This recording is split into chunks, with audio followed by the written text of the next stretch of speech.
Hey everyone, today I'm going to share some valuable tips on how to kickstart your career in programmatic advertising, especially if you're new to the field.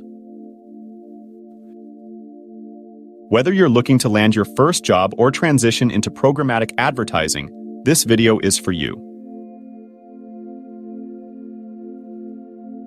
First things first, familiarize yourself with the basics of programmatic advertising. Dive into resources like Google's Digital Garage and YouTube tutorials to grasp the fundamentals. Next, consider pursuing certifications such as Google Ads and Facebook Blueprint to enhance your credibility.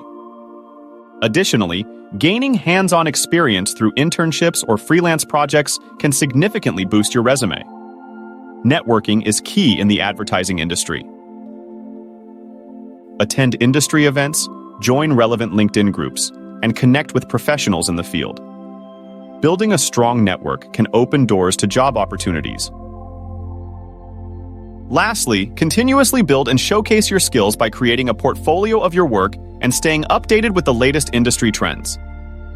In conclusion, breaking into programmatic advertising may seem daunting, but with dedication, continuous learning, and networking, you can pave the way for a successful career in this dynamic field.